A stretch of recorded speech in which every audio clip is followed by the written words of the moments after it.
Welcome to Hockey Night in New York, where Islanders hockey is always top shelf.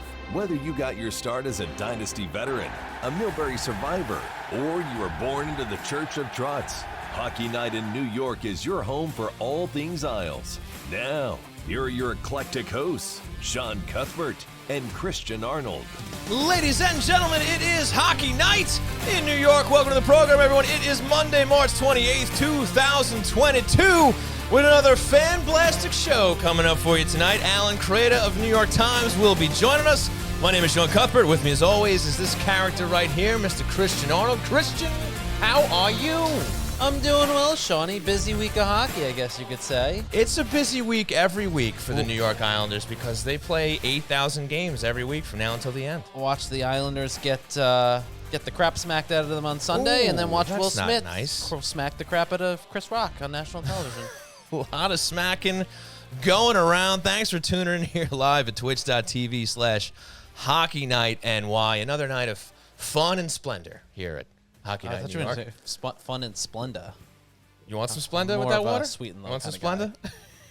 All right, folks. Want to remind you all that we are happy to be presented by RJ Daniels American Bar and Grill, located at 279A Sunrise Highway in Rockville Center. It is the best place to catch the Isles when you can't be at the game. Head on down for great food and drink specials, plenty of HD TVs, and in-game sound. Also thrilled to be sponsored by Blue Line Deli and Bagels, located at 719 West Jericho Turnpike in Huntington, 217 Carlton Avenue in East Islip, and of course, UBS Arena at Belmont Park. They're an official partner of the New York Islanders. Check out the menu, BlueLineDeli.com. Okay. For all their great offerings. Also happy to be twice. sponsored by Ty Technology, a voice-over IP company providing phone services for businesses across the country.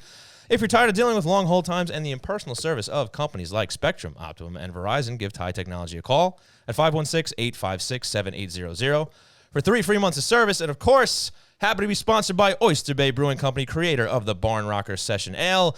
Available 12 locations at the Islanders' brand new home in UBS Arena, and even more distributors across the country from coast to coast. You can also visit the tap room at 36 Audrey Avenue in Oyster Bay 7 days a week to sample all their fantastic beverages. And, of course, those of you in the chat, please get your questions in for Questions Brewing later on in the show. Christian, the deadline came and went. It was the snooze fest we warned might be coming last week. Well, a lot of our guests warned it was going to, and then we just took credit for their Of course, that's what we do here, especially yourself. And you have 2 wins. Wow. 2 losses. Another essentially 500 week for the Islanders. This has become commonplace throughout many portions of this season after a nice little run, but that's over. Yeah, I mean, they played Detroit and they played Ottawa. What do you say, CA? They played Detroit and they played Ottawa those first games, which is good. I mean, you need those wins, and obviously you try and build momentum. But obviously, when you look at what was coming up on the calendar, Boston and Tampa Bay, those were games that were easily going to be somewhat lopsided defeats for the Islanders, which is just kind of the reality of the situation they find themselves in. It's it is what it is at this point. They are kind of just building for what comes down the line. What is it?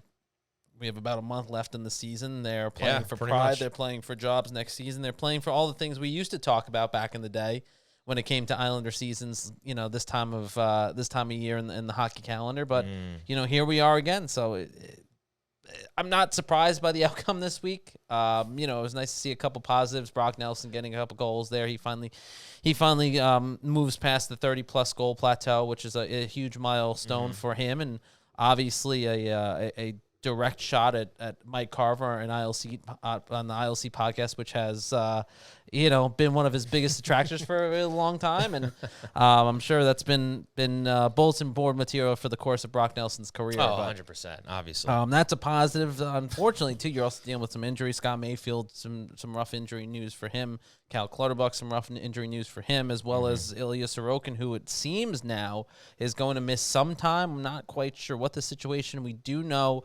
Senor Schneider. Yes, right. Senor Schneider. We really Rob Schneider, in fact. No, Corey the Schneider. Animal, right? What was it? The Animal, I think it was I that think movie. He was in The Animal, and basically, if there's a Adam Sandler movie, he plays some sort of minor character in it. I mean, he has a lot. He has Adam Sandler to thank for a lot of 100%. his career. 100%. Wasn't he in Deuce Bigelow, European Gigolo? Deuce Bigalow, Male Gigolo. Male Gigolo. Okay. Yes, yeah, classic film. Somehow that got a sequel, I think. Right. Yeah.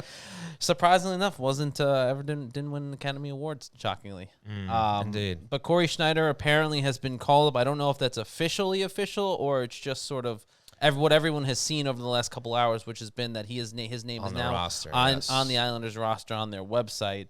Not 100% sure if that's a actual transaction that has occurred yet, but certainly a lot of news that's happened over the last couple days. Some good, some bad, and some things that have transpired that could be foreseen. Indeed, Christian. Well put. Well, this is the first show since the deadline came and went, so why don't we start talking about that? The trade deadline fallout, as I said at the top of the show, nothing to see here in Islander country. Literally nothing to see here. No deals were made. The only deals that were made were pen put to paper. To some people's surprise, maybe even my own to a degree, Cal Clutterbuck gets 2 years, $1.75 million per.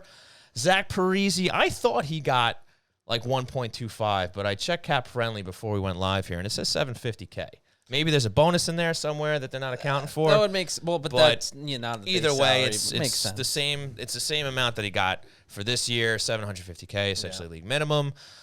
No problem with either one. Listen, Zach has his money from his buyout with Minnesota, so he's he can kind of just sign. He could sign for pennies on the dollar, as has been said here. Absolutely. So you got a guy in Zach Parise, which I think Islander country is unanimously on board with bringing him back. I think I don't think Islanders country is unanimous on anything.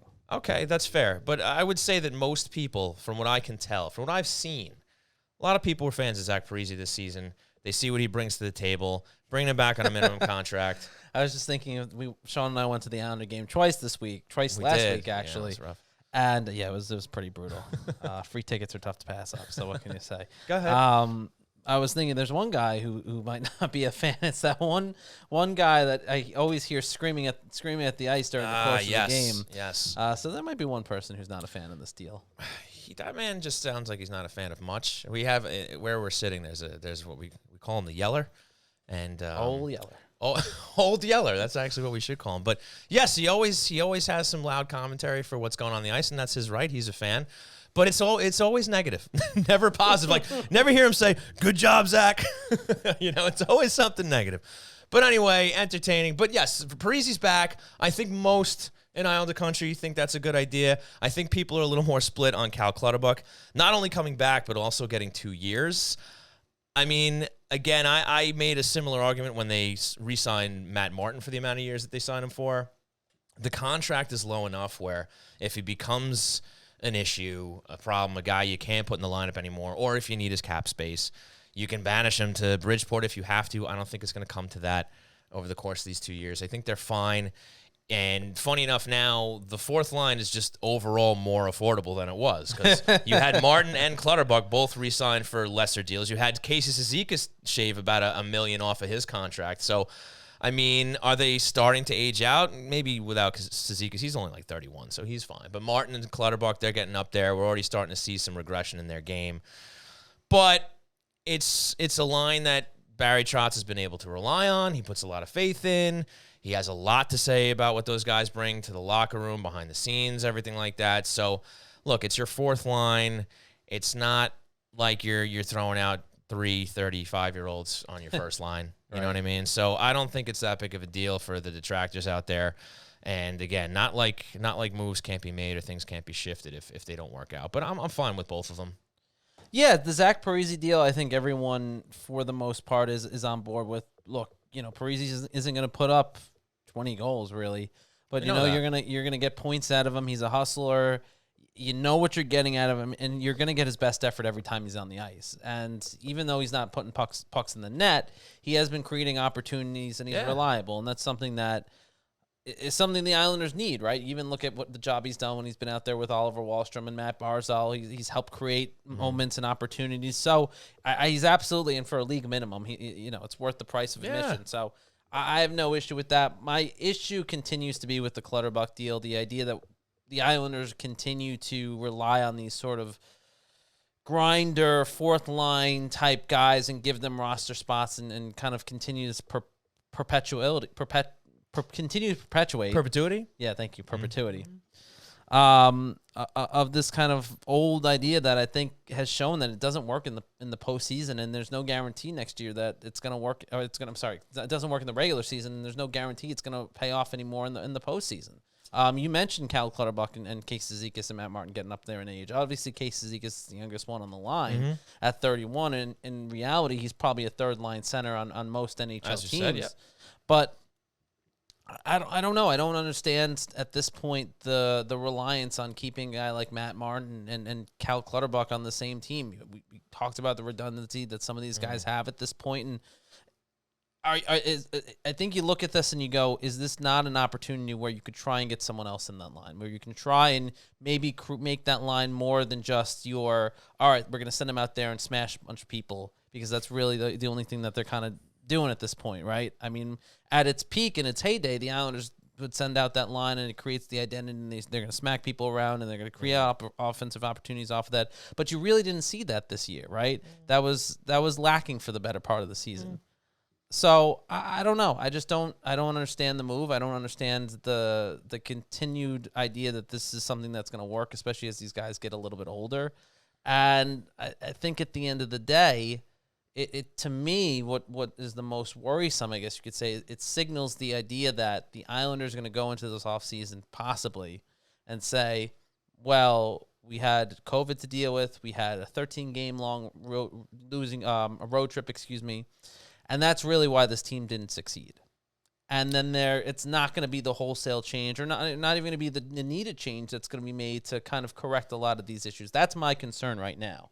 I guess it's a fair concern, but I just don't think that's the mentality. I don't think that's the mindset. I think management knows that they need to make some changes, whether it's not going to be wholesale, but I think they know they have to make some changes to improve this team, because they've seen enough of this team beyond those issues in the beginning of the season when they finally got into a groove where it hasn't been perfect and where they haven't been able to play a consistent level of hockey the way they had in seasons previous, or at least maintain it enough where they can get into the playoffs and whatnot. I think that's recognized, and I think we also have to remember this is their fourth line. Like, it's not that consequential. These are guys. But you look at the Islanders, they're a team that constantly has relied on all four of those lines, and at times during their runs in the postseason and the regular season, they have relied on that fourth line to do a lot. This is true, but I think there's a shift, and I think they will shift that, and maybe you see more of a reliance on their top 9 as opposed to having the numbers be comparable between the top 12. I think you're going to see less reliance on those guys, especially if they do what I expect to happen, and is add to this team in the summer. I think that they're going to try to add at least one top 6 winger that's going to be able to help out with the scoring, and they might try to plug somebody else in elsewhere in the top 6. We'll see. And then, of course, the defense. So, look, I just don't think it's worth much time, going back and forth over a couple of fourth liners that obviously still mean a lot to this team, whether it's on the ice or off. And these are guys that Barry Trotz still wants around, that Lou Lamoriello still wants around. And look, I mean, you're happy to throw crow in my face next season if the fourth line ends up being the reason why they don't get into the playoffs again, or they have a slow season or whatever. But I just don't think with these deals that they have here that it's going to be that big of a deal. And I don't think that there's some plucky fourth liners out there that are going to get 8 to 11 minutes on this team, hypothetically, that are going to make that big of a difference. I just don't. And it's my concern again is that idea of kind of, all right, we're just going to continue down this line. In addition to, you add the injury issues now with a lot of these guys on that fourth line, and then on top of my concern about what message does this send, is this already signaling we're going to continue with majority of what we already have and try and do this again next year? Because in fairness, that's very much what the Garth Snow days were about. The Islanders never took those steps because part of it was they never could adjust the lineup after a successful season or two, and then you'd see massive regression. Not only that, but they weren't able to make deals at the deadline, which is a new thing for the Islanders now. They've been consistent at that. But we have to break either way, and I appreciate the fact that you're concerned, Christian. You care. I mean, you have a lot of concerns. You care. Yeah, that's for great. sure. That's what it is. Folks, I want to thank you all for tuning in to twitch.tv/HockeyNightNY. And, of course, on your favorite podcast providers later on, after it's recorded. So we're going to take a quick break. When we come back, Allan Kreda of the New York Times will join us to talk about the Isles, the deadline, and the NHL at large. We'll be right back. Nikki, where should I go to watch the Islander game? Dad, where should Fran go to watch the Islander game? Just tell her to go to RJ Daniels. Love the Isles? Go to RJ Daniels and enjoy your favorite hockey team with their big screen TVs and in-game sound. RJ Daniels also provides indoor and outdoor dining, catering, a vibrant late-night bar scene, and weekly live entertainment. Need great planials? Go to RJ Daniels. Call or visit online at rjdaniels.com. From the Coliseum to UBS Arena, we're still rocking the barn. We made a product based on something that we're big fans of. You're going to rock the barn, you're going to have a barn rocker. Oyster Bay Brewing Company's Barn Rocker, available at UBS Arena and everywhere beer is sold. I don't want to hear it. It's over. I can't believe they fell short again. Yeah, but they played so well. They made it to the semifinals 2 years in a row. The semifinals aren't the cup. God damn it, I hate those lightning. They'll get another shot at it next year. I don't even want to talk about it anymore, all right? They lost, okay? Let me just sit here and enjoy the one thing that makes me a little bit happy. This fresh, delicious, tasty, meaty, turkey-filled Blue Line Combo. I eat 3 every day to help keep me strong. Hey, Donnie, can I have one of those? Coming right up.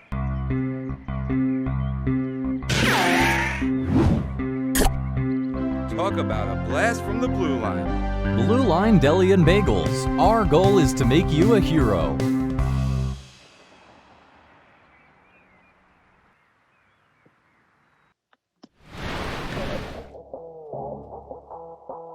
Hope you enjoyed the ads. Now let's get back to Hockey Night in New York with Sean Cuthbert and Christian Arnold. Welcome back to the program, ladies and gentlemen.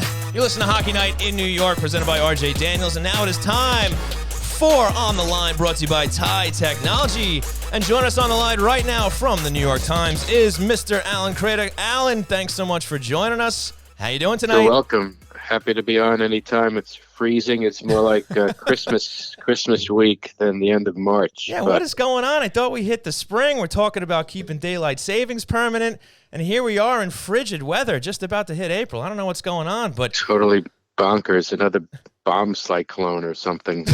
Something's going on out there. But welcome aboard. Let's talk about the trade deadline. Christian and I were just talking about it ourselves, and obviously very uneventful for the Islanders. Just a couple of signings. They literally make no moves with anybody else around the league. Is that what you expected, and do you think that was the right way to go for the squad? I actually do think it was the right way. I don't think they're that far away from where they were last year and where they might be next year with some infusion of player here or there. I mean, the core is the core. They didn't all have terrible seasons at once. It was just something of a collective lapse, tired from last 2 years with the playoff run, the terrible 13-game road trip, the getting used to a new building. Of course, the COVID impact on their roster in October, November, December, that all took a toll. But look at Brock Nelson, look at Cal Clutterbuck, look at these guys they're doing what they did last year and the year before. The Martin, Cizikas, Clutterbuck line is still the line, might be a bit slower, but they're still the line. So I think in essence, why trade Cal Clutterbuck for a 4th-round pick when you've already signed Cizikas and Martin? Keep it together a little longer. You can still have it there. It's still one of the most effective lines in the game. They will make other moves. Obviously, they need some more mobility and youth on the defensive side, but they're not that far away from being back where they were, I think. I just think less was more this time around. Allan, appreciate you coming on as always, my friend. On that note, I am curious, when you look at when you talk about the Islanders, I actually tend to disagree with about the fourth line's effectiveness at this point. But when you look at this Islanders roster now and you kind of look towards next offseason, what is it that's ultimately in your mind going to be what pushes this team back to the organization, the team that we saw on the ice the last couple of years before this kind of wacky season? Wacky is the word, definitely the word of what we've seen since October. But they need something like a Nick Leddy again. They need that mobile defenseman that moves the puck up, that gets it going offensively from the defensive zone. They really weren't able to find that enough. I mean, Noah Dobson's a player on the rise, but Zdeno Chara was not really the answer at this point. Andy Green is still serviceable, and he's definitely those two have helped Noah Dobson, but it's just not enough back there helping the offense, and maybe that's one of the major issues. And they need more from Matthew Barzal. They need more numbers. I mean, he's putting up reasonable numbers this year, but he's only got 12 goals. I mean, whereas he needs to be the one. He needs to be the player that's going to be a 40-goal threat and be setting up his teammates in 100-point seasons. He has to be that player for the Islanders to ascend back where they were. Of course, the other situation, or the other sort of, obvious situation with the Islanders, they're really not built for the 82-game grind. They've had success in the playoffs because they were built for those short runs, the one-goal games, the grinded outs. But you can't do that for 82 games. It's just too much. The game has also gotten faster, younger. They're competing. They're not getting blown out when they lose, but they're not scoring enough. And it was just the start. I mean, if you take away the first 6-7 weeks, they might be knocking on the Capitals' door. So that was just the cumulative effect of a half season gone. And they got off to the 0-5-2 start at home, and they've been pretty good since. So it's a multitude of factors. I think 80% of them tie into those first 6, 7, 8 weeks of the season. Yeah, no doubt, Allan. And just to keep it on the deadline for a moment, you see Seany and Varlamov was a guy who maybe was one of the few that the Islanders maybe could have got something of value back. They end up hanging on to him. Do you think that's a clear indication that Lou Lamoriello and Barry Trotz want to go back to that tandem of Sorokin and Varlamov next season? Or do you think maybe that's something Lou revisits this summer if he can shed that salary and maybe get some assets for him? Maybe. I mean, maybe he just decided it wasn't the right time at the end there.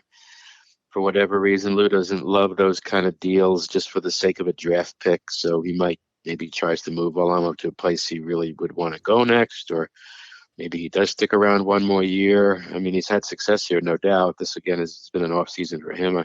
Some lingering injury probably affecting him as well.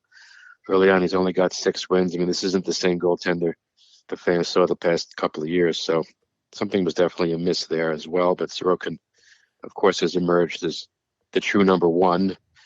Will he finish the season? Another question, some sort of injury yesterday that may or may not allow him to continue playing this campaign for April. So I could see them sticking around one more year in tandem. It can hurt. The goaltending hasn't been their problem either. It's really just been lack of offense consistently, lack of offense from the defense consistently, and just, I think, the weary factor was a factor. I think they had those 2 long runs. They didn't win. They didn't win the cup last year when they were so close to getting to the finals. It had to take a physical, mental, emotional toll.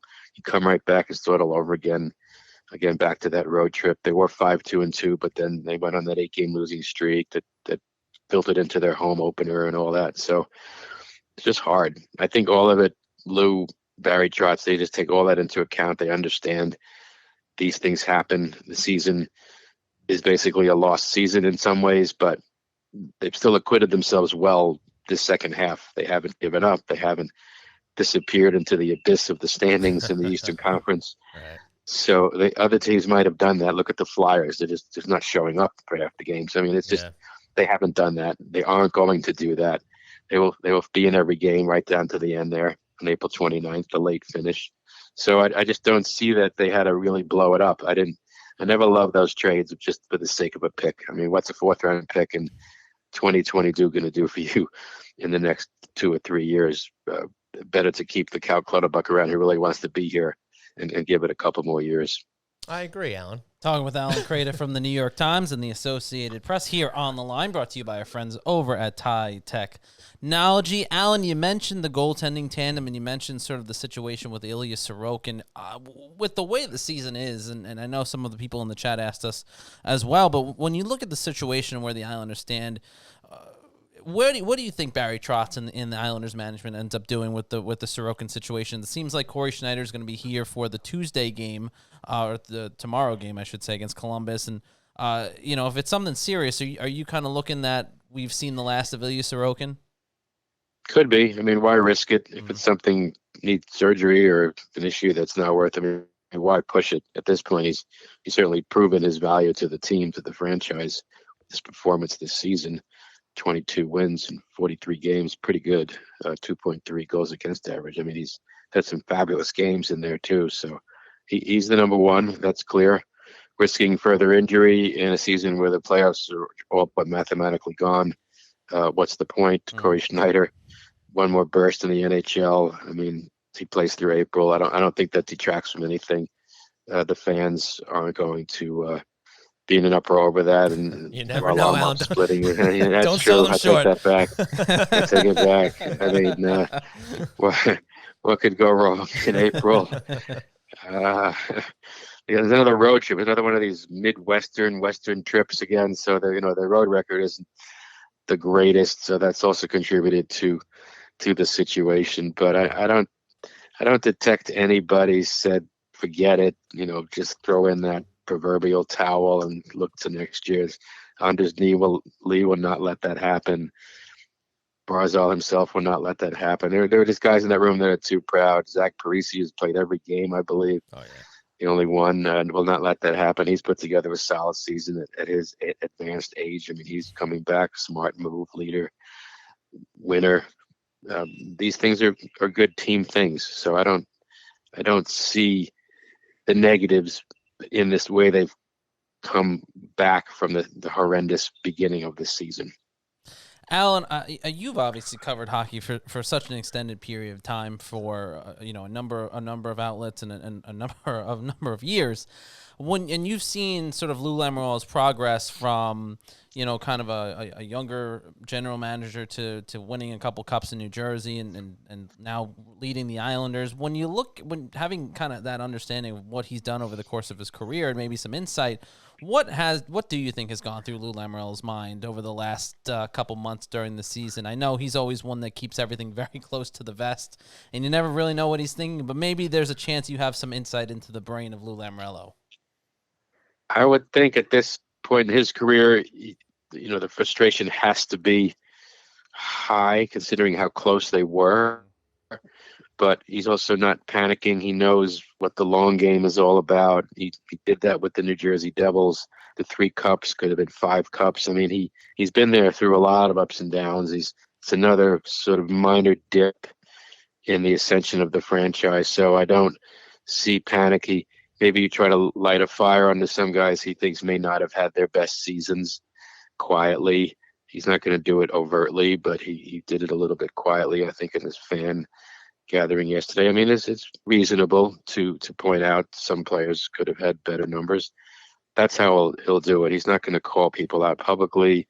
He didn't go trade the farm either. So patience seems to still be the watchword. He's got Barry Trotz there at least another year, and I'm sure Barry will be signed for another several years with the Islanders. I don't see any reason he wouldn't at this point. I mean, they are still building. They have the core leadership. Maybe there's a trade over the summer. Maybe there's a signing or two. As far as the draft pool, I mean, it's still hard to predict. Everything takes time with draft picks. I don't think they can count on that being the magic elixir. But they must have a plan. There must be a plan in place that's not that far from reality, or they wouldn't have done very little at the deadline. I mean, they could have easily traded a third of the roster if they really wanted to. But as we see, they did hardly anything. So there must be a plan that's unknown to the greater population, but will emerge over time. Yeah, Alan, I agree with you 100%. I think that we're going to see that happen over the summer. I think they're going to reset and like you said, maybe get a little bit younger, maybe fill a couple of those holes that have become a little more glaring this season on the back end and on the front end as that goes. But did you get a chance to take a look at what else happened around the league as far as the deadline goes? Are there any teams out there that you thought maybe improve their position to give a real serious go at the Stanley Cup, whether it's the Rangers making a couple of key pickups or anybody else out there? The Rangers definitely made good moves. Each of them have contributed already. Andrew Kopp's got 5 points in 3 games, and Frank Petrano is scoring goals all over the place. And Tyler Mott's could be a key piece on that proverbial fourth line. So those were smart sort of Swiss Army knife player additions that can go anywhere in the lineup, it would appear. So solid moves there. Carolina picking up Max Domi, that could be a neat little bonus to her already very deep team, well coached. Pittsburgh, Ricard Raquel also scoring. Yeah. So like another Jeff Carter thrown into the mix, another veteran scorer, big guy, fast. I mean, they're pretty loaded heading in. Florida tinkered, made some key moves. I mean, every team in the top 8 in the East did something. Hampus Lindholm to Boston. I mean, that's a solid move. Boston rising fast. They might catch Florida at this rate. I mean, they don't stop winning. So it's pretty wild. That's an 8-team field that's been generally set since around, I don't know, New Year's. Right. It hasn't really budged and it won't budge. Just a matter of who plays whom. And I think that first round is going to be pretty epic any way you look at it. The first round is always the best round, I think. It's always the most emotional, the most physical. Teams are fresher, eager. So that's going to be a pretty wild couple of weeks in early May, definitely. But it looks like those 8 teams are, except for Washington, any of them can move sort of anywhere at this point. So the matchups all remain to be seen. The West also pretty wild. It's going to be a quote Wild West. I think Calgary. Calgary is my dark horse favorite to go all the way to the finals. Wow. Out west, Colorado is as good as they are. I don't know, something about it's been maybe too easy. Minnesota, a lot of pieces picking up Marc-Andre Fleury. They've won 6 in a row. They have the great Matt Zuccarello, who just seems to find his way into winning teams. Yeah, very true. They are another dark horse out there. The Kings, out of nowhere, a playoff team. Interesting. So wild. Edmonton, I don't know. Edmonton, I feel like is, as always, they look good on paper. They put up all the numbers, and then the flame out. Right. So right. that I could see. I could see the Kings upsetting them right away. One of those. But Calgary, Minnesota are my 2 Western favorites. Not as much tinkering out west. I don't know if Calgary even made a move. The Kings really didn't either. So interesting. A lot of the trade maneuvers were Eastern teams. Right. Talking with Allan Kreda from the New York Times and the Associated Press here on the line, brought to you by our friends over at Tie Technology. Allan, obviously, with everyone kind of looking towards next season for the New York Islanders, I would be remiss to ask you, as someone who's kind of got the ear of John Ledecky, the owner of the team. I know next year is the 50th anniversary of the organization, and I'm sure there's a lot of things kind of being planned or in the works. I'm curious if you have any insight as to what could be in the works for the Islanders' 50th anniversary, and kind of, too, in that same vein, it's crazy to think the organization's now been around almost 50 years. Incredible. I think what they're going to do is bring the fisherman jersey back full time. Don't rule it out. That's it. They're doing away with the traditional blue and orange, and the fisherman is back. New York Times just lost about 800 subscribers. I'm sure there'll be plenty of hoopla around the 50 alumni-wise. John Ledecky loves bringing back the Islander greats, the Islanders that played the 3 games come back. He loves uniting alumni, bringing them back with each other's company. So I'm sure there'll be multiple events. It's been a couple of years since he's been able to do that. So that'll be, I'm sure, a big part of what goes on next year. I'm sure there'll be some special nights with alumni. 50th anniversary books will be out. All kinds of fun situations. It is hard to believe 50 years, 1972.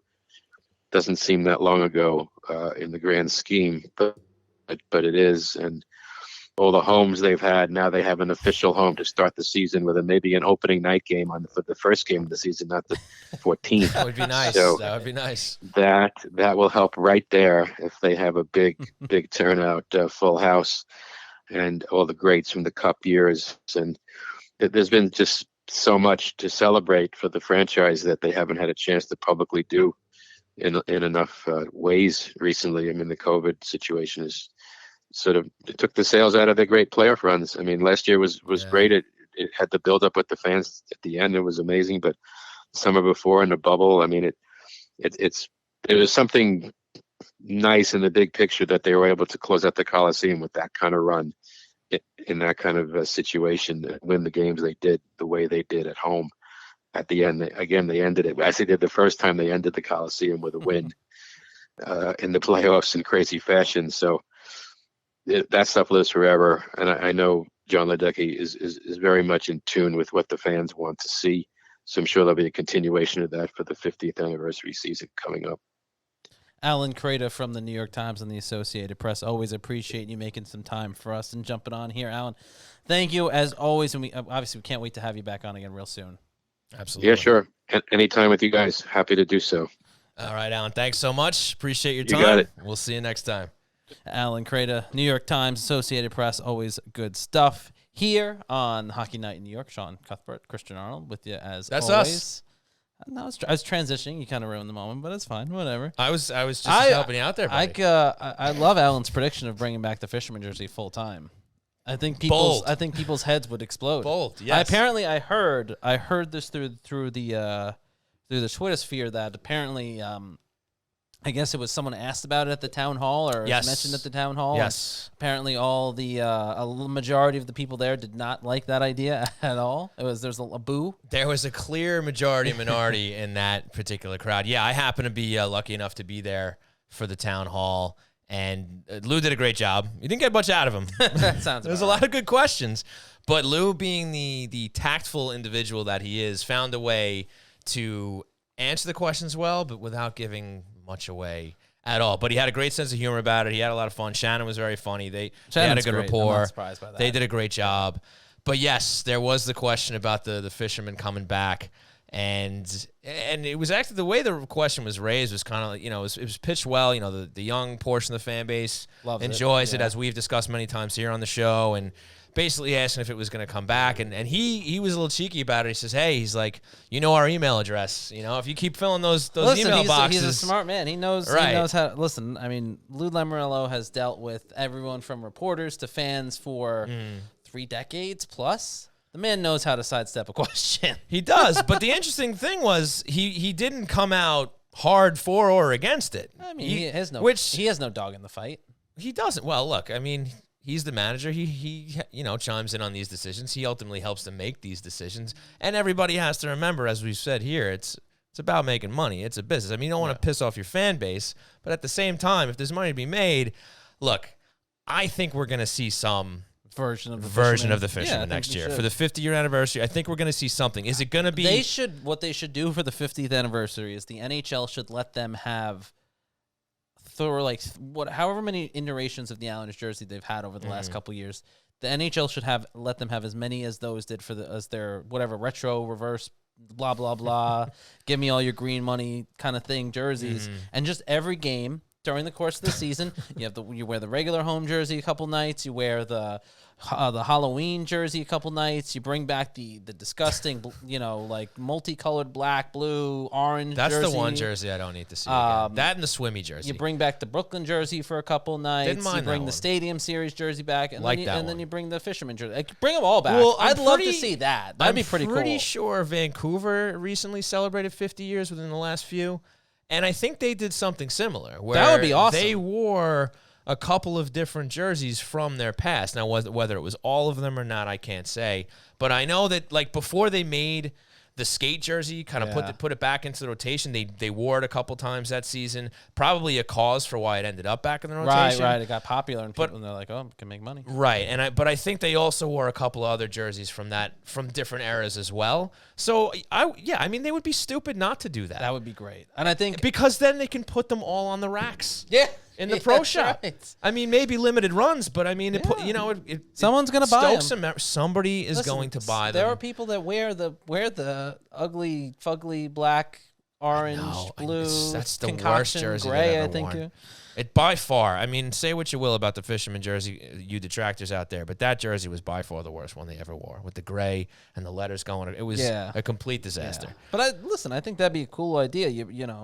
I think that's it's an homage to your past, and yes, everything the Islanders have done, because you can't just continuously acknowledge or honor the 80 Cup teams and then pretend like the other. What was that? My math is not quick here, but 30-something years of Islanders history didn't exist. Right, and they had a little video plug for next year for season tickets. They're already plugging the 50-year thing, and they had a little intro. You got an email you said for Yes, so they had a little intro video on it, and they showed a couple of clips from those years. They had a Paul Fiegel wearing the fisherman jersey and everything, so they're not ignoring it. And yeah, I think it's a foregone conclusion that we will see some representation of the fisherman jersey next year. We'll just see to what extent that goes. But yeah, as far as the time, got it. But as far as the town hall goes, it was the crowd was very much against it. But I think also the people in that audience were a little older than younger. I think there was less. Yeah, I could imagine less 20-somethings and more 40 to 50-something. As I would imagine with the cost of tickets, especially in the current climate, 20-somethings probably not affording season tickets as much as people in their 30s and 40s and 50s. It makes sense. Right. So but again, everyone's allowed to have their opinion, and if they don't like the fisherman jersey, and I get it, I understand it represents a very rough time within the organization, but so does a lot of the other Islander jerseys, and you're still wrong, people. So it's fine. Well, either way, it was great of Lou to do it. He didn't have to do that. He gave a good amount of time, and he was asked about the roster. He was asked about plans for next season, and what he did at the deadline. I even think that was brought up, but again, it was all you could all kind of just mush it into one answer, basically like I'm on it. You have my I know email. what's going I'll on. get back to you. Well, he's like, I know what's going on. I'm going to take care of it. And what you may think we need isn't necessarily what we actually need. And he actually defended the way that they play the game. And he talked about how they play a low-scoring, defensive-minded style game. And he actually referenced the game the night before between the Oilers and the Flames, that 9-5 complete barnstormer that it was. Right. He says, look, you look at that game from last night, he said, if that's what you're looking for here, you're basically not going to get it. And he said that's not the style that this organization has to play to win, to ultimately reach that goal of winning the Stanley Cup. Right. But he also recognizes that they need skill. They need offensive weapons. He knows that without saying it, he knows that they need to improve on the defense. But again, he didn't cite anybody specific. Right. He didn't say, I'm going to go get this guy. There was a lot of generalities. Yes, absolutely. But he did also acknowledge that there were some guys that disappointed this season. Again, didn't say this guy sucked or that guy sucked. But he said, we had quite a few players in the team that didn't meet expectations this year. And we're going to evaluate what happens from now until the end of the season. Yeah. And we're going to make decisions accordingly from there. So it was enjoyable. As you would expect. Yeah, I mean, listen, I mean, he basically said a lot of, I guess, what it sounds like similar things to what had been said on the media call that he had after the announcement of the signing of Clutterbuck and Parisi. So I don't think there was anything surprising, as you said. I'm sure it was an entertaining event, and it's great that they did that. It's nice to see the Islanders doing that, and, and kind of for the people that help pay the bills and support the organization, because as bad as the team has been this year and kind of the ups and downs of this season, the building's still very full. Like, you talk about, obviously, there's always going to kind of be that first year new building kind of, we're still going to go see the team. But even in the current situation where the Islanders are basically out of the playoffs, this is kind of the time you would expect a lot of people to go away. And I don't have the attendance figures in front of me, but the Islanders are still, the crowd is still pretty lively at these games. They are. Having now been to several. I think yesterday was a sellout. If not, it was close. There was a lot of people in the audience yesterday. Right. But the season tickets are already bought. They were sold out. Right, but you've seen in years past. Well, true, because a lot of organizations. I know the NBA counts it tickets sold, not necessarily tickets sold, tickets distributed, not even sold, distributed, which is even more callous way of doing this. And there's literally no turnstile, so who knows they can count how many tickets are going boop on the little thing there. But I don't know if the NHL is as callous and kind of devious with the way they count attendance, but.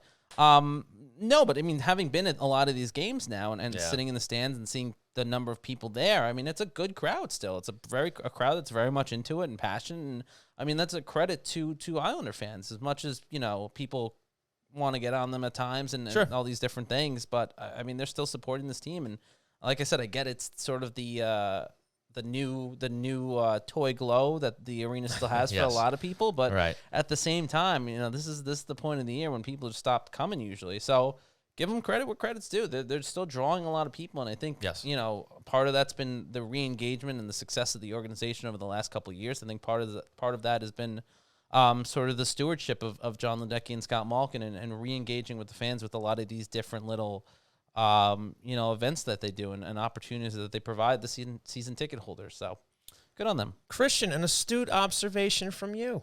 Looking at the crowd, giving them credit. I like it. Yeah. What do you say we go to What's on Tap? I would love to go on to What's on Tap. Oh, well, I should raise the volume on the sound first. Nice. There we go. And now, it's time for What's on Tap, brought to you by RJ Daniels, American Bar and Grill. That's right, ladies and gentlemen. It is time for What's on Tap. Christian, you are the tap man, so let us know what's pouring. Hockey games. Let's go. Pouring. What do you got? On Tuesday, tomorrow, the Islanders will travel for the first of a home and home, I guess you could say, with the Columbus Blue Jackets. Yeah. Tuesday, they face the Columbus Blue Jackets on the road at Nationwide Arena in Columbus at 7:00. Puck drop. Going to be a tough game for the Islanders. I'm sure they obviously want to kind of rebound off of those two rough losses against Boston and Tampa Bay, and Columbus is a team that's always a competitive organization, especially when it comes to the way they play the Islanders. So sure. And then we'll see them again on Thursday, the 31st, Yes. final day of the month. They're back at UBS Arena to host the Blue Jackets this time around. And then, of course, we're going to end the week on a Friday. The New York Rangers, Islanders, Madison Square Garden. Not a rescheduled game, already on the calendar. And also a big night for Hockey Night in New York That's because... Viewing party, RJ Daniels. That's right, buddy. We're going to be at RJ Daniels Friday night, as Christian said. Another viewing party at home base at RJD. We're going to go live at 6 o'clock, give you a little pregame show. Going to do the same old deal. We're going to be raising money this time again for Companions in Courage, the Pat LaFontaine fundraising, charity. And also, we're going to have our prizes, raffles, as we always do, 50-50. Always a good time. Drive for Five is going to be there. I believe we might have some friends from Isles Fanatics coming down, too. So a lot of great people coming down. Going to be a lot of fun, as it always is. We recommend you join us, too. And just to round out the week, the Islanders do face the New Jersey Devils on Sunday, April 3rd at The Rock, 4 o'clock face-off. There you go. So another busy week for the Islanders. Yeah, playing almost. I think they're playing every other night basically at this point. I think for the last more than every other night. I mean, it's basically this way the rest of the season. The last few weeks, it's been like 4 games a week. It's basically doing every other night and then a back-to-back at the weekend, whether it's Friday, Saturday, or Saturday, Sunday, or whatever Which it is. Stays true next week when you have a couple games like that, and then pretty much. Yeah, all the way down. So a lot going on for the Isles, a lot going on for Hockey Night in New York. That was What's on Tap, brought to you by RJ Daniels, American Bar and Grill. That's right, folks, and thanks to RJ Daniels for sponsoring that wonderful segment. So we talked about the Lou Town Hall. Yeah. Talked about the deadline. Looks like you got something. I was going to say, I just want to remind everyone, it's still plenty of time to get in your questions for Questions Brewing, brought to you by our friends over at Oyster Bay Brewing Company. That's right. Which we love. We do. And every week we answer your questions here live on the show. Throw them in the chat, and we'll get to them later on in the program. And we'll also reveal the beer of the week that goes along with that segment. These are all true statements, Christian. Yes. You speak facts here, which is rare. It's So like I pay attention every once in a while. every once in a while, I wouldn't say all. That's all why the that's time. why I said once in a while. Okay. All right. Very good. So I think we'll take a break here. I think we'll break for Hero of the Week. So I want to thank you all once again for tuning into twitch.tv/HockeyNightNY. When we come back, the Hero of the Week. Customer service is the backbone of any great business, and reliable telecommunication is essential to keeping your client base happy. Introducing Ty Technology, a low-cost, flexible internet phone service founded on the idea that every customer deserves exceptional service while providing simple setup and management and easy integration to clients across the country. Ty Technology will not only create a custom solution tailored to your specific needs, but will partner with you to provide a competitive edge to you and your clients. And if you need support, you won't be routed to an automated call center in another another country, you'll get a live representative that had a personal hand in building your account. So Islander fans, if your business is looking for a change from companies like Spectrum, Verizon, or Optimum, TIE Technology is offering 3 free months of service for any of its affordable packages. Just call 516-856-7800. That's 516-856-7800. Or visit them on the web at tietechnology.com. That's TIE, T-I-E technology.com. TIE Technology, the right choice for your internet phone service. Ladies and gentlemen, welcome back to the program. Hockey Night in New York, presented by RJ Daniels. And it is now time for the Hero of the Week, brought to you by the Blue Line Deli and Bagels Half Price Hero, which this week is the Selly, featuring grilled roast beef, sauteed onion, mushrooms, fresh mozzarella on a toasted garlic hero. I am now famished. Woo. Yes, absolutely. So, without further ado, well, actually, no, get it for half off all week starting tomorrow. Going all the way to next week, where we will announce a brand new half-price hero. Stop on into the Huntington location, Blue Line Deli and Bagels. Mention Hockey Night in New York and get half off the Selly. So, with that out of the way, I'm going to go first this time, pal. Great. You sound really enthusiastic about it. And I'm going to go with none other than, once again, 2 weeks in a row for me, Broccoli Rob Nelson. And I'm going to tell you why. Wow. 3 assists versus the Ottawa Senators. 2 goals versus the Red Wings. And then, of course, big goal number 30 in a losing effort versus the Boston Bruins on Saturday. Gets his 31st yesterday against the Lightning. The man is on fire, lighting it up. And as I've been saying, the most consistent player on the New York Islanders. He is my hero of the week. Well, we're going to go a full 2 for 2 on this one then, I think. Brock Nelson, also my hero of the week, for all the reasons you stated. He's been on fire. I forgot to change his picture. I'm going to take it away. Wow. Nicely So done. there you go, Brock Nelson. See, this is what happens. Here's a little BTS behind the scenes Ooh, for you folks. this is going to be good. Usually when Sean doesn't get a hero of the week for me before a certain point in the day, we're going to reveal this information? He'll put a filler in.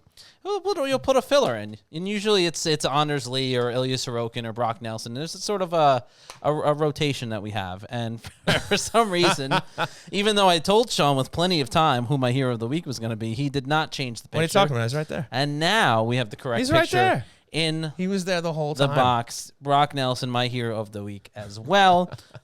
Sean hit the nail on the head there with the reasons why this man deserves to be the Islanders' hero of the week. And really, I mean, there's an argument you could say he could be the MVP of the season. I think there's a very good argument for that. So, I mean, you look at the way he's played this year, look at the way he's played even in sort of an ugly week like the Islanders have had this week, and he's basically had a hand in just about everything that went right on the ice for the Islanders. He did. In all 4 games, even the losses there. So it's hard to find someone else that's had a better week or more deserving week of this nomination than Brock Nelson. Well, Anders Lee was the placeholder for you because he actually had a really good week too. So just in case you were going to divert, I threw him in there, but yeah, I guess I probably should have corrected it when you told me you were going with Brock. I told you a while ago. You did. That's yeah. all right. You know what? Anders Lee, more happen. goals than John Tavares, apparently, according to T-Boyle 13. Oh, there you go. Okay. And Miller Armenia, 22, over Sorokin. So she obviously wants to debate the MVP of the season. She thinks maybe it could be Ilya Sorokin, which I also think would be a nominee. If you pick 3 finalists, those are 2 of your 3. 100%. You know what I mean? 100%. Not sure who the third one is, but us. No, Noah Dobson would be my third. Us. Yeah. Yeah, absolutely. Hero of the season. Hero of the year. Season. who kept you through? Who got you through Islanders therapy every week? We did. It's in the description. That's right. So, folks, and if it's said on the air, it must be true. Exactly. It's on tape now. So there you have it. The once again unanimous hero of the week, Broccoli Nelson, getting his 3rd and 31st goals, getting points in every game this week. He has been an fuego. And remember, stop in to the Huntington location of Blue Line Deli and Bagels. Mention us, Please. Hockey Night in New York. Get half off the Selly. Thanks to Blue Line Deli. Thanks to you. For being You're here. welcome. Yeah. I guess. Yeah, why not? Well, Why not? Thank you too, Sean, for setting all of that up. No problem. Flawlessly, as I often do. Actually, you know, I'm surprised you're hero of the week. I'm surprised we haven't talked about this yet. What's that? Richard Panik. Who's that? Thomas Panik. Who are those? Oh, Thomas Panik. Yes. Thomas Panik. Yes, Thomas Panik. Going to Chicago. Yeah, not the Blackhawks, though. Not the Blackhawks, the Chicago Wolves. Yeah, what's that about? Well, they did that to Hickey, too. They sent him to another organization's minor league affiliate. I mean, they also, I guess these are guys that are not getting a lot of ice time down there in the AHL, and those are places that are going to give them some opportunities to play games. I think that's sort of what the situation is right now. And I haven't looked at the numbers of the stat line for a lot of these games, but I imagine that Thomas Panik and Thomas Hickey have not been getting that. Confused me. Because it's Richard Panik, obviously. Well, we have trouble with names here. No, but Panik obviously is not. I don't think must not have gotten a lot of ice time, and which is why they'd send him to Chicago. Thomas Hickey, the same thing with why they would send him elsewhere. I forget where they sent him though. That's okay. I want to say Abbotsford, but I don't think that's right. Maybe it doesn't matter. It doesn't matter. I don't think anybody tuned into the show tonight, with the intention of finding out where Thomas Hickey was sent to. So I think we're good. I think we're fine. Maybe Thomas Panik, but. Everybody wants to know where Thomas Panik is going to go. But yes, interesting. I wonder if that means anything at all. Maybe they're making room for somebody else. Who knows? I actually saw aren't the a piece. Bridgeport Islanders, I think are fighting for playoff spots.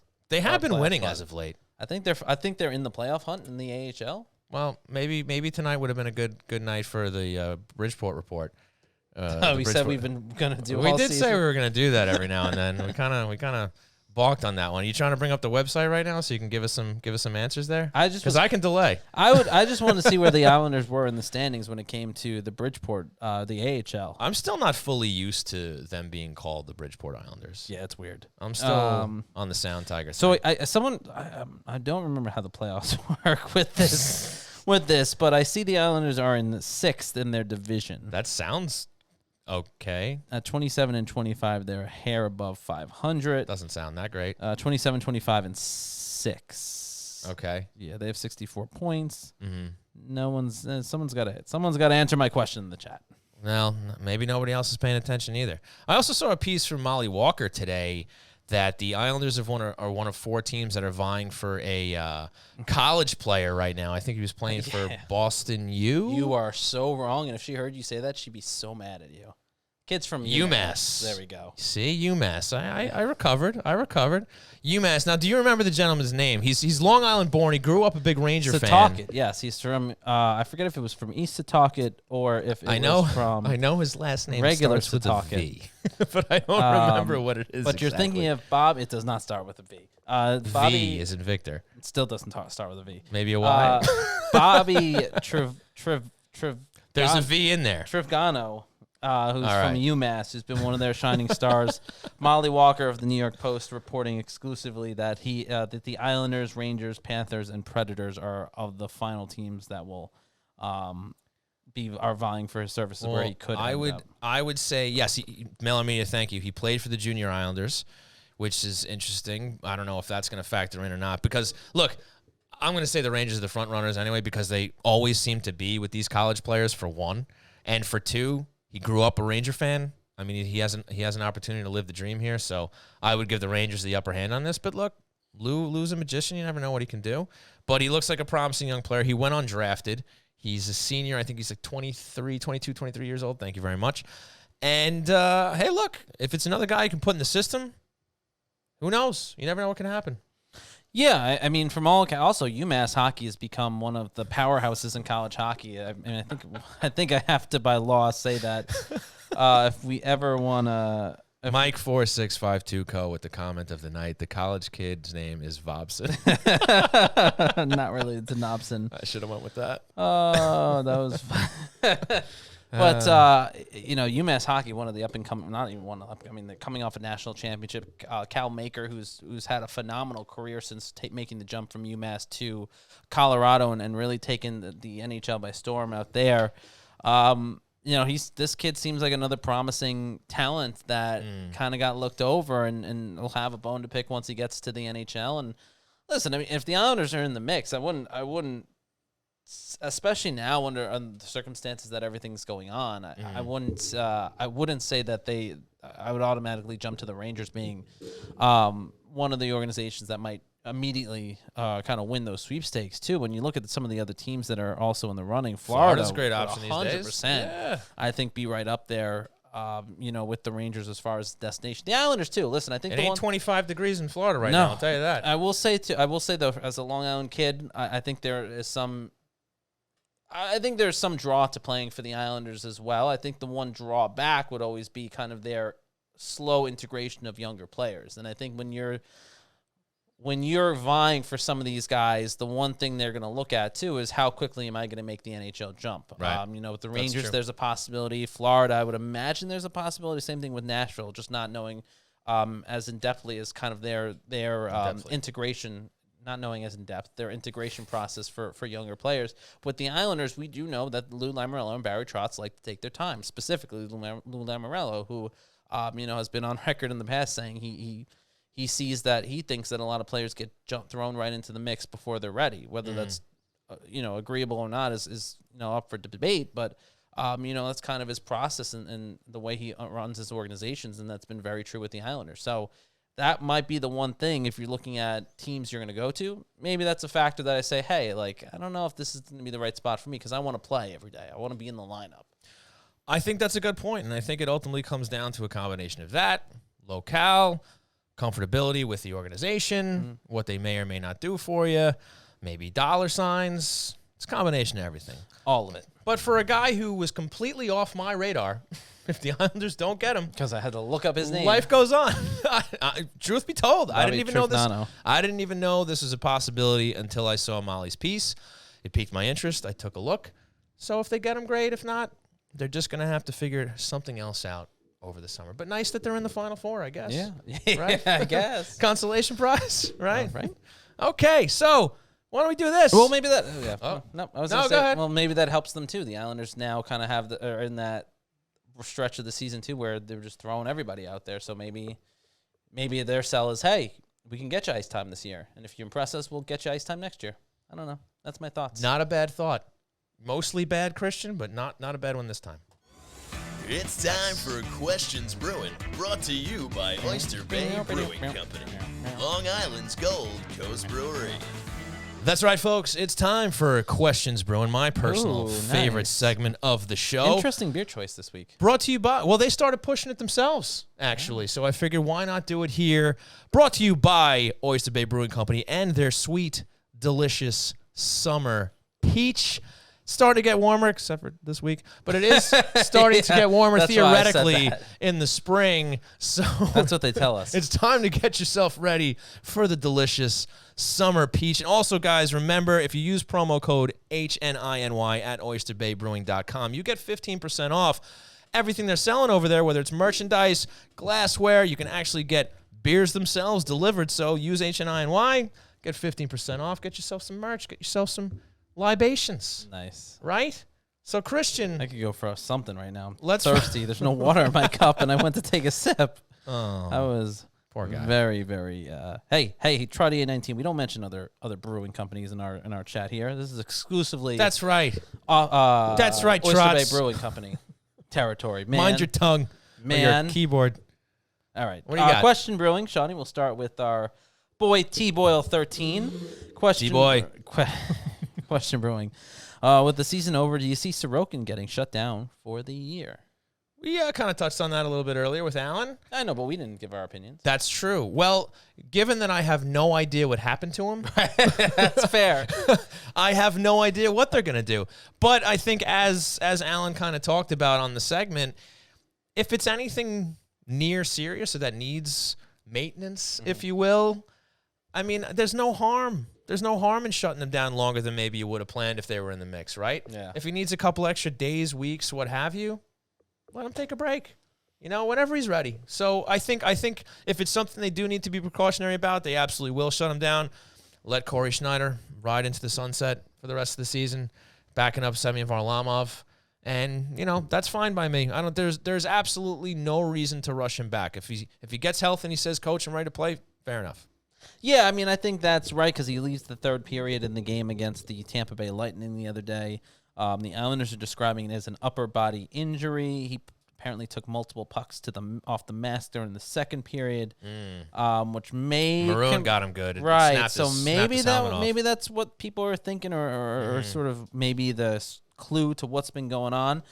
I'm with Sean. I'm with Allan on this. I think that when you look at how the Islanders are going to handle this, ultimately it's going to come down to, all right, is this a somewhat kind of sort of serious injury, or is this kind of a thing where he's out for a couple games and then he's back? Or he's out. He really would only be out for a couple games, and you don't need to really be as precautious. I think that's what it's come down to. I think if it's anything close to being even remotely serious, maybe you're just cautious and you shut him down. But if it's nothing, then I think you kind of just go, all right, that's it. Like the Islanders didn't practice today. We'll get more of an idea tomorrow when they have availability in the morning, when Barry Trotz addresses the media. Before the game in Columbus, we'll probably have some sense of what's going on. I mean, this is the Islanders, so maybe we'll have like a sense of, not some, but a sense. Right.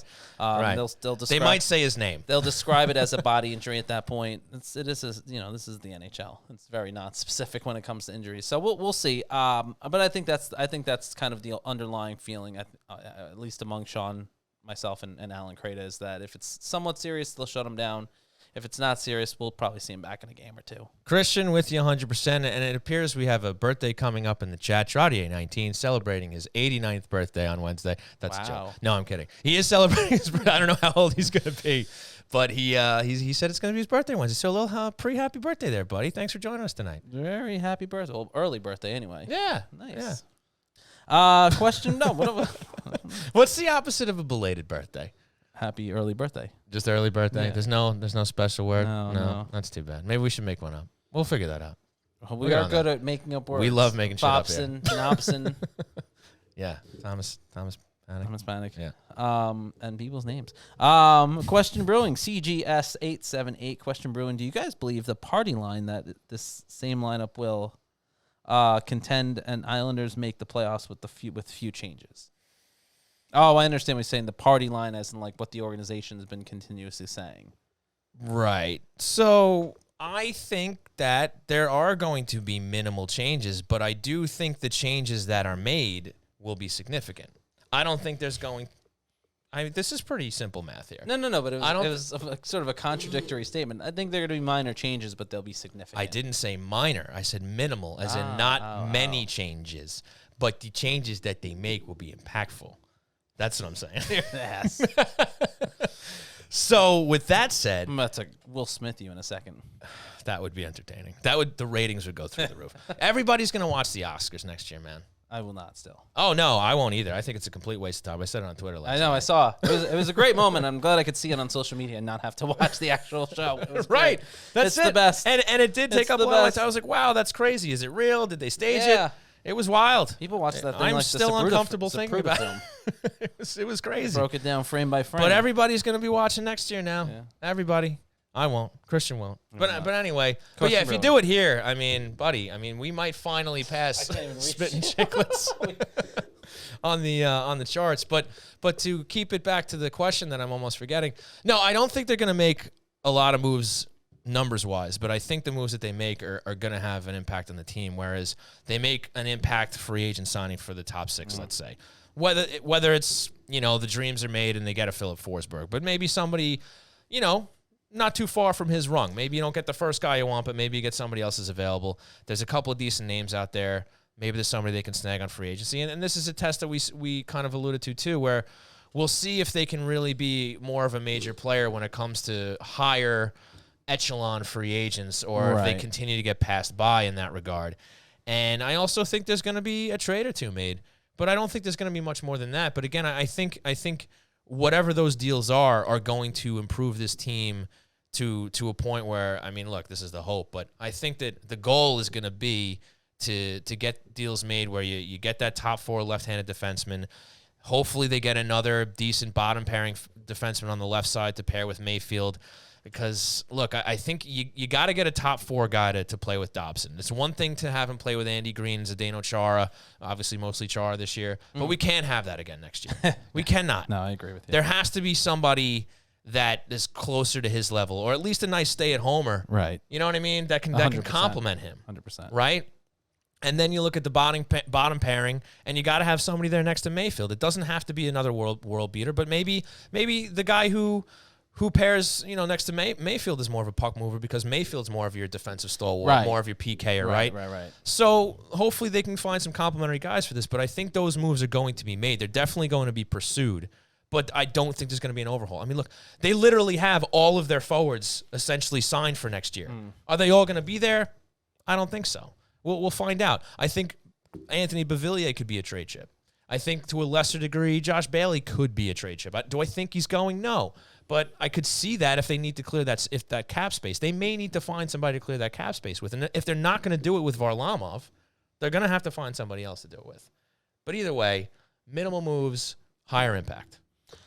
I like your optimism, Sean. I think that is ideally what should happen with the Islanders this season. But I am more... I approach it with a more cautious eye, I guess you could say. I don't know. Like I kind of said back before when we were talking about the Cal Clutterbuck signing. To me, that's where the worry is. That's the signing kind of lines up with what Islanders front offices have done in the past, which is kind of, including this one, which is kind of rely and bring in those guys that are, quality guys, locker room guys, and that only gets you so far. And I'm concerned again that by signing a Cal Clutterbuck, they're going to kind of recommit to essentially the team that they have now, like they've done in the past. They have made few changes that have been impactful, and that's what you need to see again. You need to see, like you're alluding to, someone that can be that puck-moving defenseman. You need to see a scorer somewhere in that top six that can complement a Wahlstrom and a Barzal. That can take some of the pressure off of Brock Nelson and Anders Lee to be some of your top scorers, right? I think that's ultimately what you need to see. I just don't know if I'm giving them the benefit of the doubt of that's what's going to happen now. You know what I mean? That's, I think, where my hesitancy is coming from. It's that we're kind of giving them, we've been giving them the benefit of the doubt, and they've earned it the last couple of years. For 2-3 years, the Islanders went to the playoffs. They've exceeded expectations. They go out and they make the conference finals twice. And now when everyone has the expectations on them, they don't come anywhere close. And I understand that there are extenuating circumstances, right? And we've talked about that for so long. But I think at the end of the day, my ability to kind of give them the benefit of the doubt is pulled back a little bit, because now my expectation is not only just, all right, you have to exceed people's expectations, but you're now expected to be a top team in this league. You got to act like it. You got to play like it. So I'm curious to see how the offseason shakes out. I don't know if I would say it's a party line, but I'm more cautious with my optimism towards how this offseason's going to go. And that's fair. That's fine. But they're very, very forward about the fact that this is a win-now team. This is a team that's supposed to be striving for a Stanley Cup, which is why I think that they're going to at least give it their best shot to add the pieces they need to get themselves back to where they were supposed to be this year. And you got a lot of people in the chat banging the Nick Leddy drum. And the Leo Komarov drum. Well, that's a little more facetious. But I could actually, look, we discussed Leddy. I mean, again, depending on not the worst idea. It's not. It's but really it should not not. Be. It obviously shouldn't be plan A or B. It should be like plan C. You never look. Maybe you get him back to play the left side. Well, no, they were kind of a disaster together. I was going to say you could put him with Mayfield, but they were not good together. That's right. But who knows if they're a third pair, though? Because that was like, you had Leddy Mayfield. They were playing more minutes as a second pairing back then. But who knows? I don't know. Look, we could speculate up, down, left, and right. But I wouldn't be upset if Nick Leddy came back. Do we even know how he would be paired up with Noah Dobson? That could end up being a good pair. You get the puck moving from Leddy. You get the cannon from the point. From Noah Dobson, he can move the puck and pass as well. You never know. But we got a lot of months to worry about who that's going to be, but wouldn't be the worst thing in the world. T-Boyle sneaking back into questions, brewing here. Sure. Do you see Aatu Ratu in the Islanders lineup next season? I don't. I don't know how much more development he needs before he's an NHL caliber player. But unless he just has an absolutely tremendous training camp. I also don't see him making the jump right from overseas to NHL. Right. I just don't. Yeah, and especially given this franchise and how they handle players. But I don't see a route to the team, especially on opening night, for sure. And maybe he's a guy who gets in there, injuries down the line. But again, he has to impress at camp. He has to be playing well. I think he's a guy who might take a little more time. It sounds like from what I've seen on Twitter and whatnot, you have TCO Mitch over at Eyes on Isles. No, is he at Eyes on Isles? Mitch? I think he's at Eyes on Isles. Yeah, Eyes on Isles. He actually has great coverage of the prospects of this team. He's very plugged in. He's very plugged in big over time. there. And he's actually been helping me get my fill on Roddy. And it sounds like he's having a good year. After he got dealt earlier in the year to another team, and he's playing a lot better. So it's good. He's trending in the right direction. But I don't think he's a guy who ends up on this team certainly to start next year, and maybe not next year at all. Question brewing from the birthday boy Trotty19. Question brewing, is UBS Arena cursed? Nothing has gone right since they moved here. Pulak and Varley were injured. COVID outbreak, weeks-long L streak. Gillies, Bossy, Gene Potvin, now Sorokin, Trotz, Ledecky, Brock injured, Butch missing announcing. Wow, he really went through the gamut of everything that went wrong this year. I joked heavily in the beginning about UBS Arena being cursed because they couldn't win in the building for, was it the first 7 games or whatever it was? I was knock it all down. Experiment's over. No, it's not cursed. And they just won before the Tampa game. They won 6 in a row there, if I remember. So I believe it was 6. So they've kind of exercised the UBS demons as far as the performance on the ice goes. And look, with any new building, it's going to take time to get settled in, make it feel like home, even as a fan, right? I mean, how long did it take all you guys going to the building to really start getting comfortable, being like, yeah, this feels normal. This feels like where I go to watch Islander games, right? Like it was foreign, at least for me, for a little while, walking into that place. And, only over the last, month or two or whatever you want to say, was where I was really like, okay, this is starting to feel familiar. This is starting to feel like home. And I'm sure it's similar for the players and whatnot too. And that's just as far as their routines go and as far as maybe just getting used to the ice and the quirks and the boards and stuff like that. I mean, those are obviously much more minor things. But look, I think this arena has many more great memories to come. It's only the first one. It got off to a slow start, but I think it's going to be a magical place. Yeah, I mean, I don't know. Tear the place down. Let's see what happens. No, I don't think it's cursed. I think, as Sean... A lot of bad things have happened, though. Yes, we'll Sean, recognize that. Yeah, but I mean, I think a lot of that stuff is sort of compounded by everything that's kind of going on, right? I mean, what's the old saying? When it rains, it pours. So it seems like everything goes wrong all at once. And listen, I mean, the season has gone awry for sure. But also you got to look at it this way: the Islanders, I think, even with the season going the way it has, the one thing you can say is the Islanders got one of their biggest victories that for the organization in probably in its 50-year run, almost near 50-year run as an organization. The absolute biggest. And that's just getting a permanent home in a building that will not be outdated by next year. And, a secure place where, it's world-class for the players and world-class for the fans. And I think that's sort of the biggest takeaway you gotta look at this year. So, no, I don't think it's cursed. I think, I think it's fair to come with speculate, some growing though. pains. Yeah, I mean, listen, I know someone else. I kind of glossed over it. I don't think it was a questions brewing, but I know someone asked, did they bury a Ranger jersey or something in the? That was mentioned. That was out there in the social media. Yeah, at one point. I mean, also if that could have just been people messing around, but it could have happened. Also, if you think that's would really dictate the right. the wins and losses and the direction of a season, I also have a bridge to sell you in Brooklyn if you want. Just give me a call. But no, I don't think the building is cursed. And finally, if we don't have any more questions brewing from the chat, I will hit this final one here from Mel Armenia 22. Mel, good to have you back. I know you missed last week. Question brewing: do the refs just hate Kyle Palmieri? They take away his goals and penalties are uncalled for. No pun intended. Well, it could be that, or Kyle Palmieri could just be prone to taking penalties.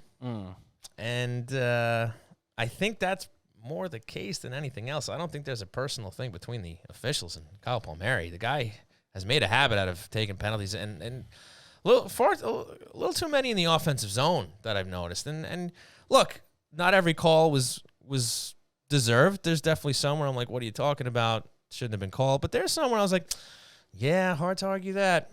Probably should go to the box, Kyle.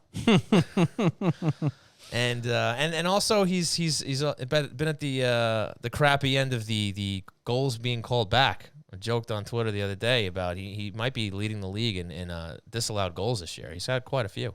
Yes, that certainly seems to be the case. And apparently, side note, I missed a question, so I'm just throwing it from in Mike. There. Yeah. I went back and found it, but yeah, I don't think the refs hate Kyle Palmieri. I think he's just like one of the nicest people in the game. And two, as you said, Shawnee, I don't think that refs particularly have a person they hate on the ice. I think there's players that earn reputations with referees. Yeah, I'm sure, but I don't think Kyle Palmieri is that player. Right. I don't think he's gotten under the ref skin where they seek it out, but there definitely are players who earn different reputations, whether they're always yapping at the refs or whether they're maybe embellishing more than they should be.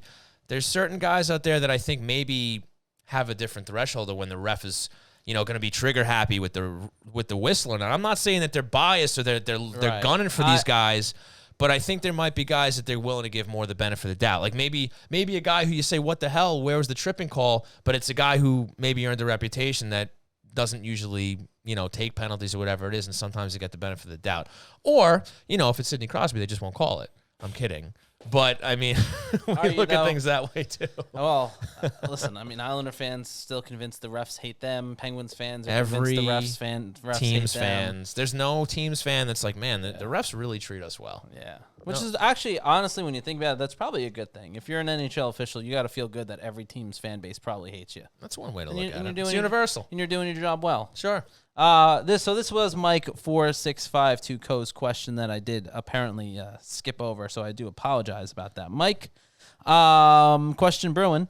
Let's speculate. Is Chris Lamoriello a legacy to be the next Isles GM, or would ownership go another direction? I don't think it's guaranteed. No. I think they're going to pick the right man for the job. I don't think there's going to be any sort of, they're being loyal to Lou, they're going to give his son a chance or anything like that. If they actually feel that he's the next guy in line to take over the Islanders GM job, he'll get it. I personally don't think he's going to. I think it's going to be somebody else, whenever that is. But no, I don't think that's a guarantee. Yeah, I mean, these guys are, when I see these guys, I mean, ownership is a group that does their due diligence, and in fairness to them, John Ledecky and Scott Malkin did about a year's worth of kind of talking to people and trying to figure out, when it came to just putting together an arena.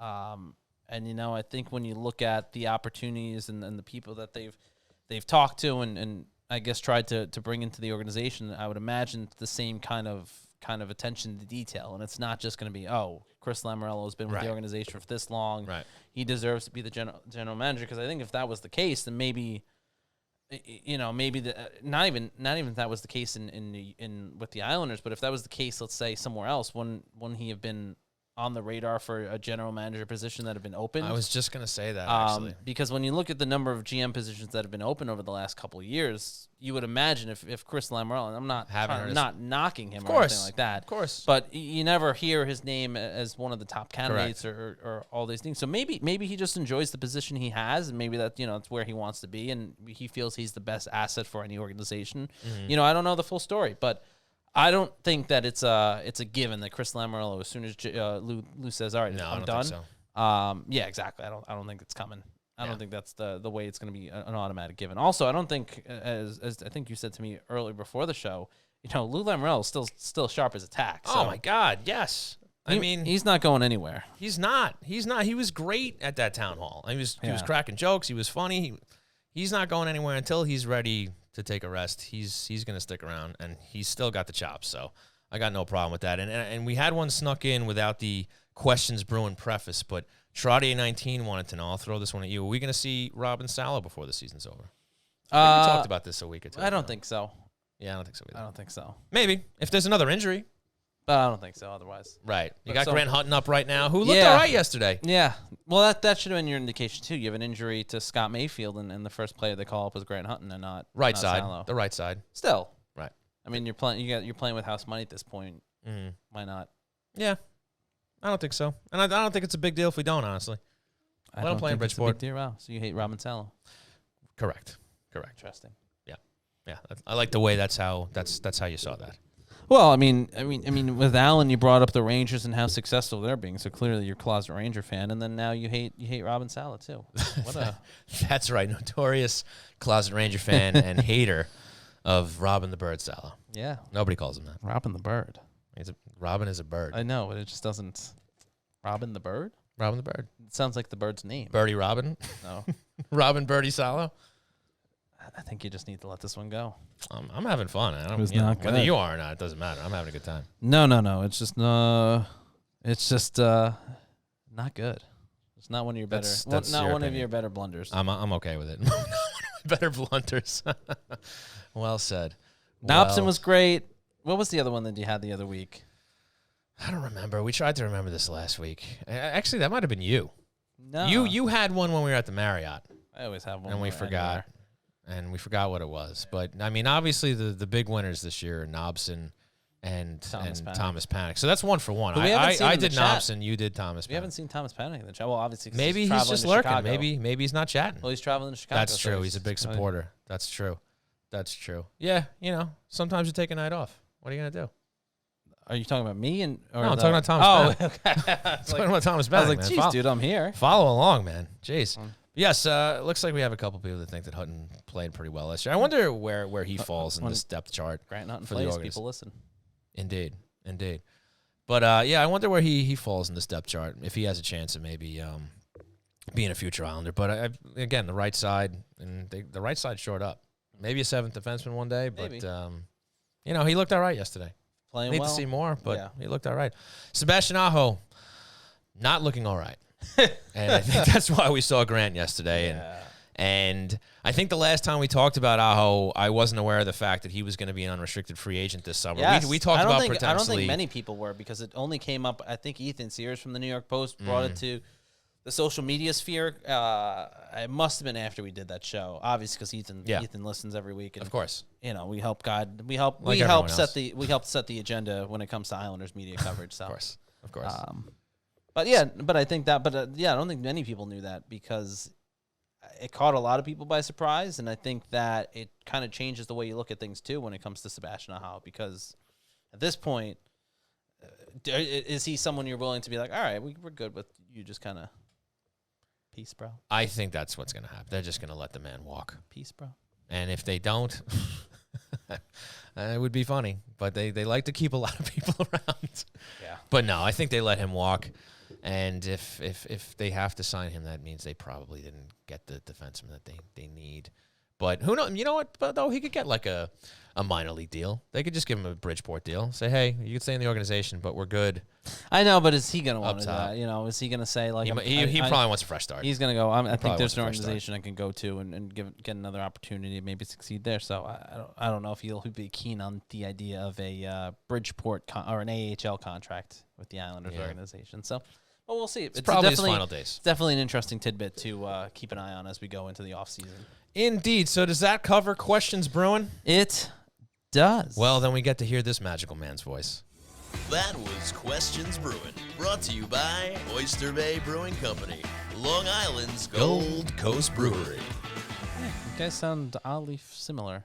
I practiced imitating him off the show. Love Oyster Bay Brewing Company. And the Summer Peach. Summer Peach. It's going to be great. Summer Dreams. I really dislike that man's voice. He's not only has a great voice, he's a great man.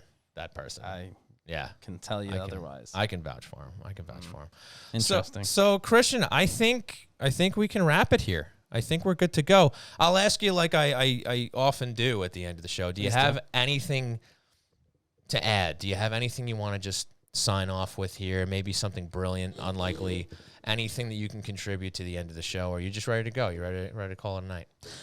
Well, obviously the NHL general managers are down in Florida right now, enjoying the sunshine. Those bastards enjoying the nice weather. Yeah, I know. They always pick. You notice they never pick like Minnesota or Toronto to have these meetings. Florida, love it. Smart men. But they are down in Florida for the NHL general managers meeting. We were talking about officiating before, and I think Mel Armenia mentioned it in the chat as well. Of the topics on the agenda for them is NHL officiating. I believe they were given a presentation today, actually, about where the NHL officiating is and what they can kind of expect from officiating once the playoffs hit, especially, of course, it was Pierre LeBrun with a great article detailing what's been going on down there in Florida after day one over at The Athletic. Basically, general managers want consistency, the players want consistency, and that sort of was the overall theme of what they were asking head of NHL officiating, Stephen Walken, down there in Florida. It seemed like they were, I guess, happy with some of the answers, or like I said, at least they got some answers as to what they can expect going forward. It's also believed that there are intentions to, well, not believed, it appears it's going to happen. They're going to discuss a salary cap or adjusting the salary cap rules for the playoffs after the $85 million bullshit or whatever it was with Nikita Kucherov. I'm surprised that hasn't come up quicker, because I know that was such a hot button issue. Well, in fairness, what I'll say is it was such a hot button issue for fans and media, I think, during the playoffs. I think a lot of general managers during the postseason kind of kept their mouth shut. I know Lou Lamoriello was asked about it a lot. Not a lot, but he was asked about it a bit during the playoffs and everything like that. And in fairness, it's not as though the Islanders have been themselves one to not kind of play the game when it comes to the salary cap in the years past, including both runs to the Stanley Cup or an NHL Stanley Cup playoff conference final, blah, blah, blah, blah, blah, whatever the hell they were calling it at that point. But Lou was very publicly like, listen, they're playing within the rules, and it is what it is. So I'm curious to know which NHL general managers are really kind of making the push for this or kind of spearheading sort of the idea of making a change there. I think a lot of fans and people that observe the game go, yeah, maybe that makes sense. It does, because that was craziness. It does make sense. It was why does the cap restrictions all of a sudden disappear at the most important time of the year? No, it's crazy, but right. I mean, I can't get mad. Like, you can't get mad at the Tampa Bay Lightning for playing within the bounds of the rules. Well, right, of course. If the loophole's there, take advantage. I mean, but the NHL, yeah, you can get mad at the NHL, which is crazy. It was a crazy. So it's nice to see it being discussed. What comes out of it will be interesting to see. I think they'll make an adjustment. I do. What that is, whether it's enough, we'll see. But I think they'll do something about it. We'll see.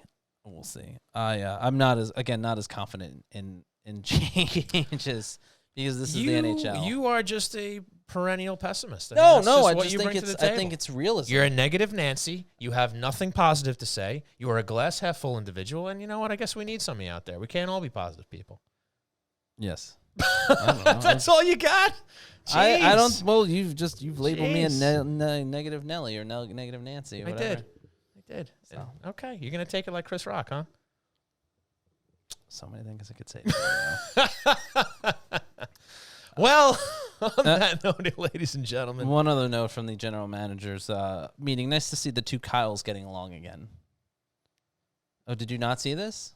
The two Kyles? Kyle Dubas and Kyle Davidson, the general manager from Chicago and general manager from I did not Toronto. See that. No, what's going on there? Apparently, Dubas was very unhappy that information leaked about a trade conversation that he had with Davidson. And he very publicly kind of took a little swipe at him during his post-deadline press conference, Kyle Dubas did. So. Oh, how about that? They've apparently made amends, and now they're besties again. So that's good. Yeah, and Miller Armenia 22 hits on the head. Christian only cares about the Nets now. It's probably true. Wait, where's that coming from? I don't know. You got to ask Mel.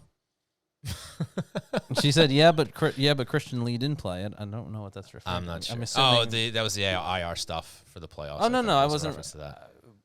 Sure, okay, but I'm also talking about Johnny Boychuk, Mysterio, okay, and a lot of different shenanigans that right. Have, all Again, well within the there. That's the thing. Like, you can't get I saw people getting very upset, Islander fans especially, but Islanders, they work their magic as well. And look, as long as it's in bounds and within the rules, it's in the rules. You can't get mad at someone for using the loopholes to their advantage. I am not going to argue with that. And closing thoughts on Dadonov. Oh, that's right. I forgot about that. How about that whole thing, right? The trade goes through. It goes under the nose of everybody until after the fact they had to retract the trade because somebody didn't properly, I guess, have a handle on his no trade clause. Yeah. That's brutal. Embarrassing. That's embarrassing. Brutal. Yeah. for everybody involved. And I mean, everyone. Give Dad an awful lot of credit. He seems to be taking the circumstances as well as you could imagine for someone who's like, all right, peace out. And then he's like, all right, maybe not. We wanted you the whole time. Yeah, we wanted you to stay. Yeah, poor guy. Tough, but he's taking it like a champ, so give him credit. And maybe he'll end up on a team he wants to go to next year. We'll find out in the future. Woo! But as right now goes, folks, we're going to wrap it up. We want to thank you all for tuning in to twitch.tv/HockeyNightNY. And, of course, listening on your favorite podcast providers sometime in the near future. Huge thanks to Allan Kreda of New York Times for joining us tonight. Word. And a big thanks to our sponsors, starting with RJ Daniels American Bar and Grill, located at 2798 Sunrise Highway in Rockville Center. The best place to catch the aisles when you can't make it to the game. Don't just go for the aisles. They have live music, comedy nights, trivia, a late-night bar scene. They have it all. A huge thanks to Blue Line Deli and Bagels, located at 719 West Jericho Turnpike in Huntington, their brand new location in East Islip. And, of course, UBS Arena. They're an official partner of the New York Islanders and the greatest deli around. Check out the menu at BlueLineDeli.com for the great selections and hockey-themed heroes. And a big thanks to Ty Technology, a voice-over IP company providing phone services for businesses across the country. Check them out at TyTechnology.com for all your telecom needs, or give them a call at 516-856-7800 and get 3 free months of service. And, of course, a big thanks to Oyster Bay Brewing Company, located at 36 Audrey Avenue in Oyster Bay. You can order their great beers and merchandise at oysterbaybrewing.com for curbside pickup, local delivery, or shipping anywhere in New York. And like we said before, get 15% off with coupon code HNINY. Christian, you can follow him on Twitter at C_Arnold01. You can follow myself at Shawnee Hockey. You can follow the show at Hockey Night NY on Twitter, Facebook, and Instagram. If you don't catch us live for the viewing at Twitch, you can now watch us on the YouTubes. We post all our archives up there, so check it out if you miss us on Twitch. Tell your friends, subscribe, rate us, review us, tell everybody you love us, even if it's a lie. For Christian Arnold, my name is Sean Cuthbert. We've been Hockey Night New York. We will see you at RJ Daniels Friday night for Islanders versus Rangers. Big viewing party. Come on down. Going to be lots of fun. We'll see you there. Bye.